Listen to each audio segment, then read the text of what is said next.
Assalamualaikum warahmatullahi wabarakatuh. Perkenalkan, nama saya Muhammad Hanifuddin Rizky. Saya dari kelas PPSI 4A.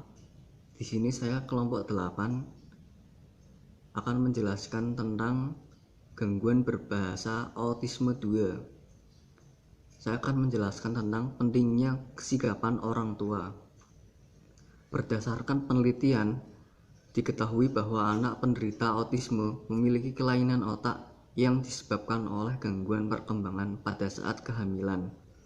Oleh karena itu, diperlukan langkah antisipasi bagi para calon orang tua untuk meminimalisir kemungkinan terjadinya autisme pada anak tersebut. Bagi calon ibu, sangat ditekankan untuk menjaga asupan yang dikonsumsi karena akan sangat berpengaruh bagi tumbuh kembang anak. Zat-zat berbahaya seperti formalin akan sangat membahayakan kandungan, meningkatkan persentase terjadinya autisme pada anak. Namun ironisnya, zat berbahaya tersebut justru banyak terkandung di dalam produk susu hamil yang dijual bebas di pasaran. Bagi para calon ibu, disarankan untuk yang pertama, menjaga asupan dengan mengonsumsi makanan yang sehat secara teratur. Yang kedua, meminum susu sapi segar asli apabila ingin meminum susu, dan menghindari produk susu hamil yang mengandung zat kimia berbahaya. Yang ketiga, melakukan program senam hamil. Yang keempat, menghindari stres. Yang kelima, istirahat yang cukup. Apabila orang tua terlanjur mendapati bahwa anak mereka terindikasi autis, intervensi dini sangat perlu untuk dilakukan. Intervensi dini mencakup tindakan penanganan pada usia 0-3 tahun. Beberapa riset menunjukkan bahwa intervensi dini mempunyai pengaruh yang sangat besar dalam mengurangi gejala-gejala spektrum autisme.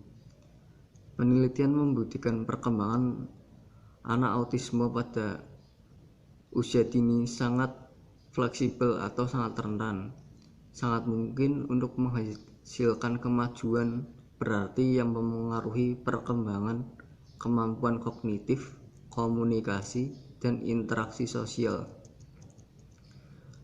Langkah-langkah apa yang dapat dilakukan orang tua untuk anak autisme?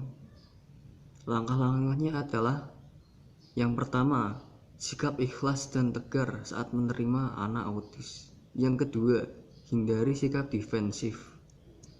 Yang ketiga, carilah berbagai informasi mengenai penanganan anak autis.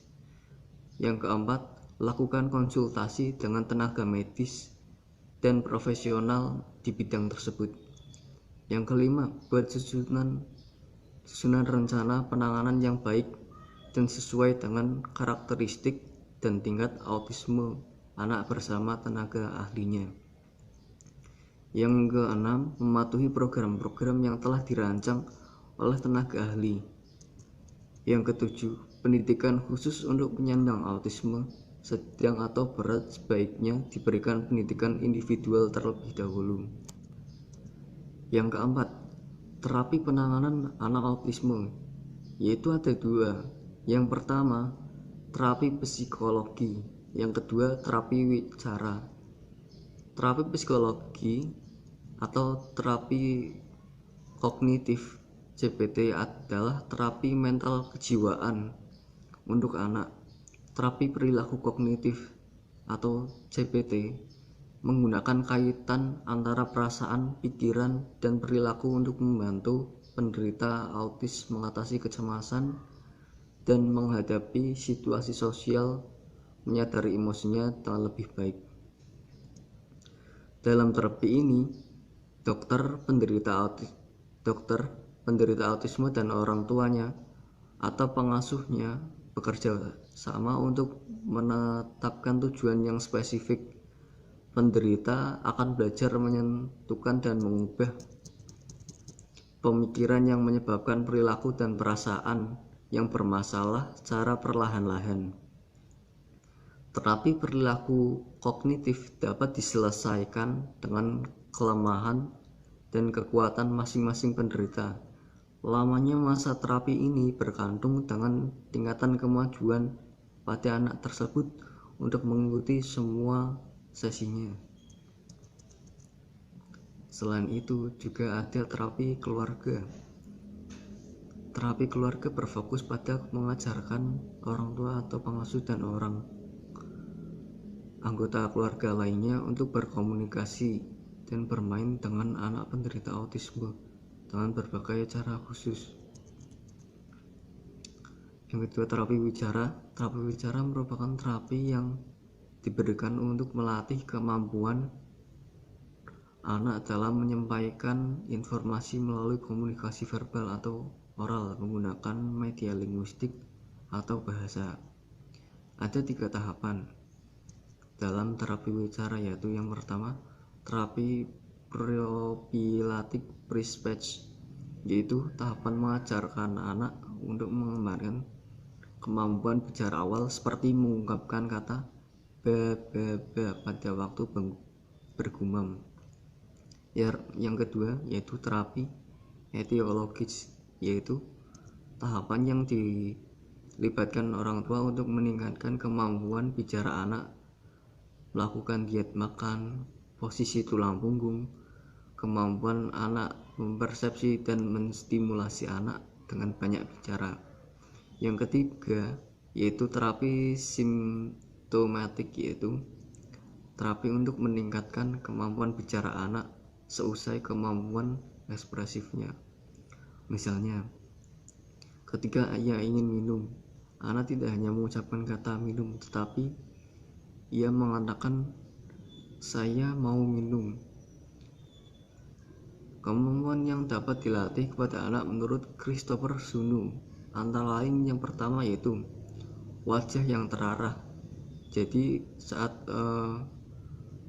anak autisme berbicara, wajahnya harus terarah kepada orang yang dituju. Yang kedua, yaitu suara yang terarah. Jadi kalau ingin bicara kepada anak autisme, suaranya harus diarahkan terlebih dahulu agar anak autisme paham apa yang ingin dibicarakan tersebut. Yang ketiga, suasana bersama antara anak dan orang tua, yaitu setiap harinya orang tua memberikan suasana yang baik atau senang kepada anak. Yang keempat, tanggapan terhadap apa yang ingin dikatakan anak autisme. Yang kelima, memanfaatkan kepandaian anak dalam meniru. Jadi untuk memanfaatkan kepandaian anak dalam meniru, orang tua harus pintar-pintar memanfaatkan apa yang anak tersebut miliki. Yang keenam, memberikan apresiasi positif atau inisiatif anak bercerita. Jadi pada saat anak bercerita, orang tua harus selalu memberi perilaku yang positif kepada anak tersebut. Yang ketujuh, mengembangkan komunikasi yang penuh empati. Jadi pada saat orang tua berbicara pada anak atau berkomunikasi pada anak, itu harus selalu mempunyai rasa empati terhadap anak tersebut. Yang ke-8, yaitu berbicara benar dalam berbagai situasi. Jadi saat berbicara dalam situasi apapun, orang tua harus berkata benar kepada anak tersebut. Ya, mungkin itu yang dapat saya sampaikan dari materi yang saya dapat dari kelompok saya. Mohon maaf apabila ada salah kata. Terima kasih. Wassalamualaikum warahmatullahi wabarakatuh.